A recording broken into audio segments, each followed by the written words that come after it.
Hello. So a few months ago, I made a video where I beat Cuphead without moving, and at the end of the video, I said that if it gets 7,777 likes, I would continue the challenge on the DLC. And yep, time to do it. But first, let me quickly recap the rules. The main rule is that we are not allowed to move using the left and right inputs. And basically everything else is allowed. We can jump, we can dash, and we can turn around on the ground by crouching, because that doesn't make our character move. However, we cannot turn around in the air, because that would make our character move. So we will have to be careful before committing to a jump. Also, if we accidentally move, we will have to retry the level.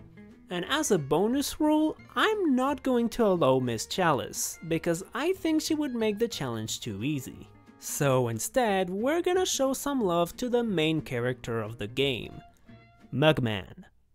I swear I never saw anyone play him, so let's fix that. Anyway, I decided to continue our save from the last video, since all of the progress in here was made without moving.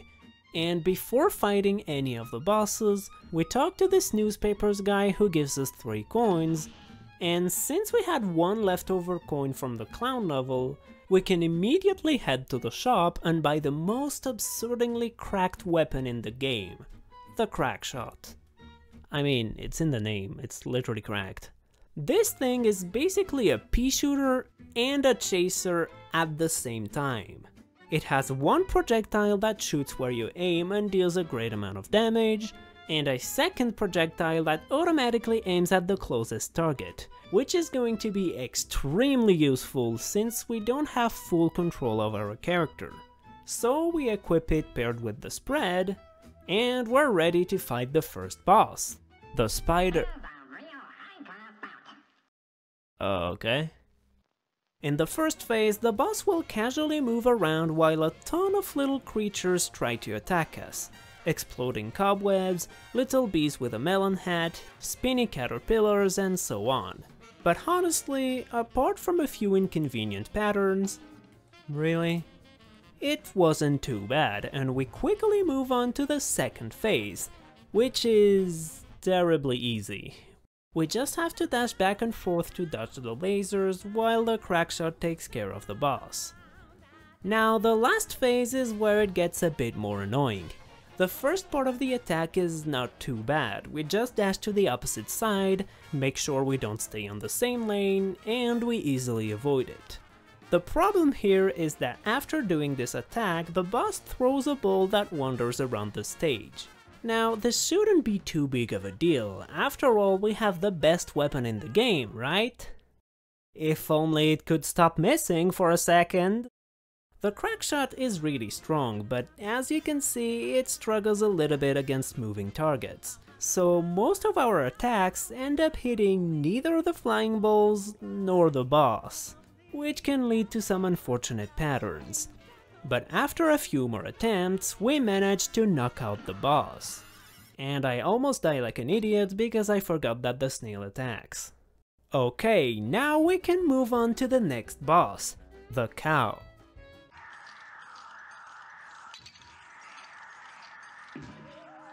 Okay, we're keeping that one for last.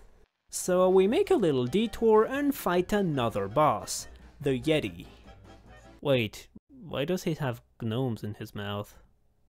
Anyway, the first phase is pretty straightforward. We can dodge the clouds with little jumps and dashes, crouch for the goose attack, and we can just completely ignore the gnomes because the crackshot takes care of them before they even have a chance to hit. Then we move on to the second phase, and that was a bit more complicated. Here we have 2 little puppets throwing a bunch of tennis balls, while little gnomes jump up from random spots in the ground.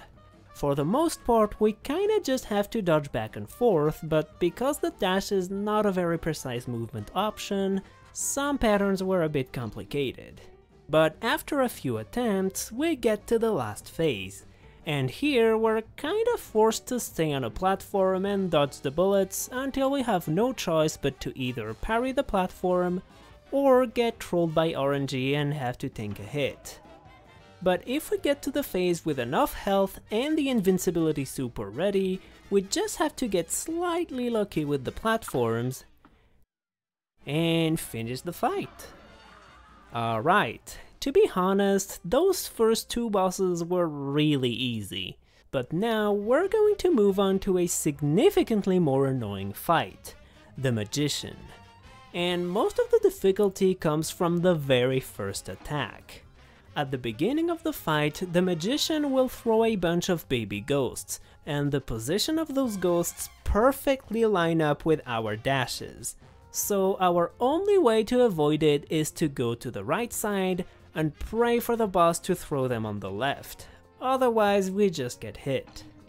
The boss then randomly alternates between three attacks: the card attack, which is very easy to avoid, the whale attack, which is also pretty easy, unless you're specifically blocked on the side of the screen because of the ghosts. And of course, the boss can do the ghost attack again at any time, over and over and over again. So basically, for the entire first phase, we're going to have to pray for good RNG, because every time the ghost attack appears, we basically have a 1 in 2 chance of getting hit, and it's pretty common for the boss to do this attack like 3 or 4 times. After that, we have the Snowman phase, which wasn't too bad. The boss alternates between 3 attacks again: the Ice Cube attack, which we can avoid by dashing back and forth, the Blade attack, which we can avoid by dashing back and forth, and the Snowball attack, which, you guessed it, we can avoid by dashing back and forth. Then we have the last phase, and this one was pretty hard. Firstly, we rarely have full health because of how random the first phase is, and secondly, we have plenty of things to dodge. Now thankfully, the moving platforms make it so that we can slightly adjust our positioning by doing little hops, and once again the boss has 3 different attacks. First, it throws an eye that rotates through the stage and shoots a laser, which is actually pretty easy to avoid, except when you get an unlucky timing. Then it summons a bunch of spikes that cross the stage in weird angles, which is probably the most annoying one to avoid. And lastly, it throws a bunch of buckets towards us, and they explode upon hitting the side of the screen, making it a bit annoying to dodge.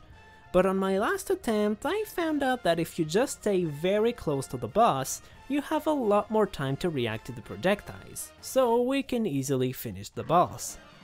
Alright, now we move on to the next boss, the Dog Lady. And throughout the whole fight, we're going to have to stay on this little airplane. And talking about this airplane, we're gonna have to be careful with our jumps, because if we're not careful, we might end up exactly in the middle of the airplane. And unfortunately, the wing is slightly smaller than the length of our dash, forcing us to tank a hit. Anyway, in the first phase we have a bunch of small dogs throwing tennis balls, while the big bulldog will throw a bunch of bones. Most of the time we can just avoid it with a bunch of dashes, although some patterns are a bit more complicated. The bulldog also has a second attack with a cat, but we can just crouch. After that, we move on to the next phase, where we have to dodge random alphabet letters. And at first, I thought that we would have to dodge left and right like a madman to avoid the letters, but I was wondering why this phase was taking so long. Until I realized that the crackshot was doing a bit more trolling and was literally missing every single shot. So I had to switch my strategy to standing in the middle and aiming up. And surprisingly enough, the projectiles are actually very easy to avoid even when you're standing still. And finally, we have the last phase, which introduces the worst mechanic in video games history: inverted controls. Now, to be fair, the controls are actually only inverted when you're upside down, but it still took me a bit of time to get used to it. I moved. No! Bro. Anyway, apart from the inverted controls, the boss alternates between two attacks. The first one is just a bunch of lasers, which are mostly easy to avoid, unless we get unlucky again. After that, the stage rotates and we have to dodge back and forth to avoid some dog balls, which was actually pretty hard. I didn't see it.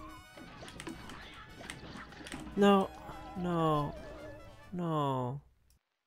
And after repeating those phases a few times, we knock out the boss. And now, it's time to finally fight the cow. But for that, we're going to need a little item, so we need to get some gold. So I grabbed the hidden gold coin from the secret path, and we're quickly going to go to the castle, jump on a bunch of pawns, and after getting rewarded with a bunch of coins, we can buy the item we need, the heart charm. This charm is going to give us one extra heart, allowing us to tank one more hit on this phase. And it's still not enough. I tried everything here. I even hopped on my main save to try out all of the items, but nothing worked. If I use the heart charm, I don't have enough health. If I use the twin heart, then I don't deal enough damage. If I use Miss Chalice, my super kills me instead of helping. I had a little bit of hope with the Divine Relic, but the amount of luck required was slightly unreasonable, and even after trying for 2 hours, I couldn't get a single run past the second phase. So at this point, I really didn't know what to do. I was sitting there in front of the boss, running in a circle, trying to find a solution.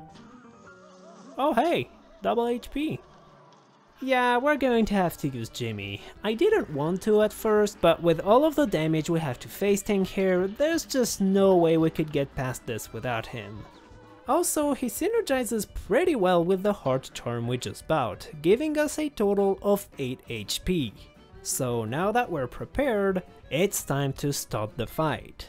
In her first phase, she alternates between 2 attacks. The oil pistol, which you can just avoid by standing in the middle, and the cactus lasso, which you can avoid by just going on the opposite side. But on top of those, you also have 2 other enemies. The first one is a bird that throws dynamite on the ground, so we'll have to dodge the explosion. And the second one is a flying camel? And at first glance, this guy looks very annoying, because his projectile is completely unavoidable here. But you can just kill him, so it's not a problem. After that, we move on to the second phase, and that's where things get complicated. She always starts the phase with the vacuum, and she has 2 different types of vacuum, the short one and the long one. If she does the long one, we can shrink at the top to avoid all damage, fall back down with our super, and face tank for a while, but we will inevitably have to tank more damage than when she does the short vacuum, so it's not the preferred option. And when she does the short vacuum, she leaves us right in front of her, allowing us to deal more damage. Then a bunch of stuff will fall from the sky, and since we can't dodge everything, we will either have to tank some hits, or use our super for the invulnerability. Then she vacuums again, and we can shrink at the top until we tank a hit, and then we just run to the middle and deal as much damage as we possibly can.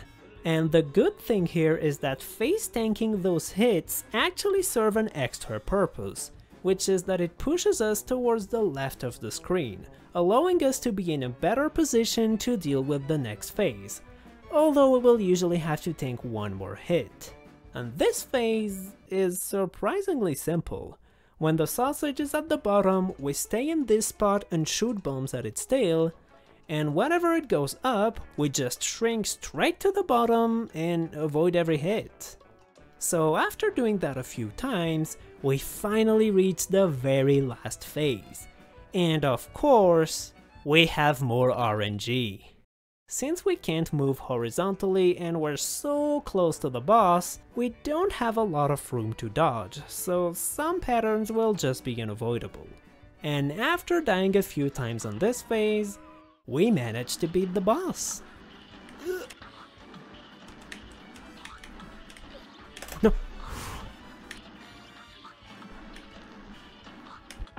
Invincibility! Switch weapons. Okay. Oh no no no no no no no. Yes! Alright, that was the very last cooking ingredient. So now we can deal with the final boss of the game, the friendly salt shaker. In the first phase, we're gonna have a bunch of different attacks overlapping, which can lead to some unfortunate patterns. But individually, they're not that bad.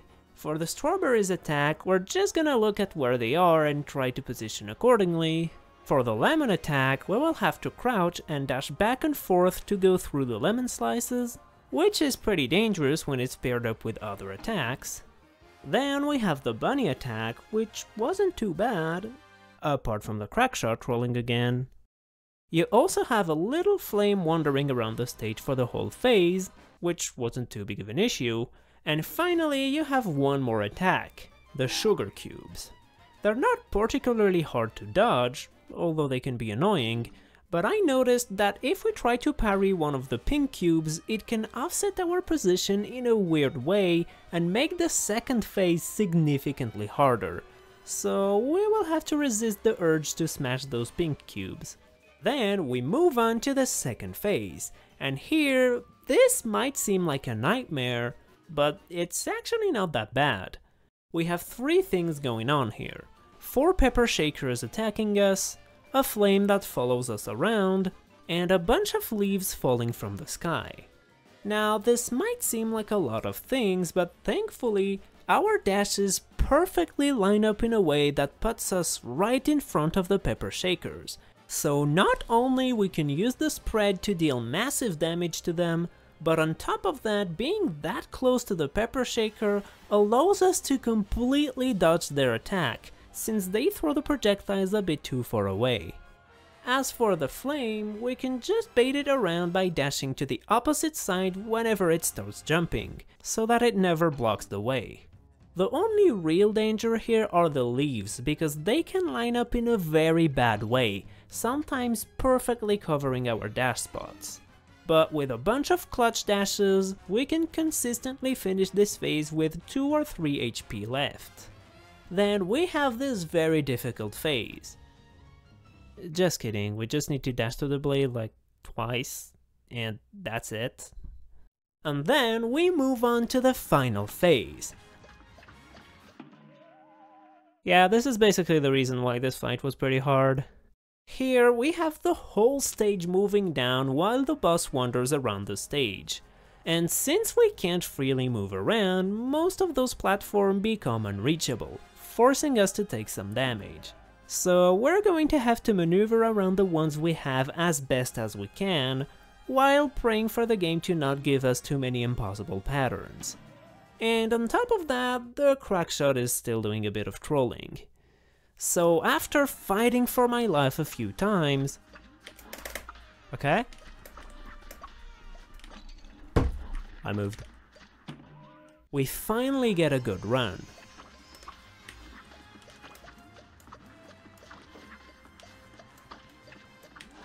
Wow, those platforms are really good.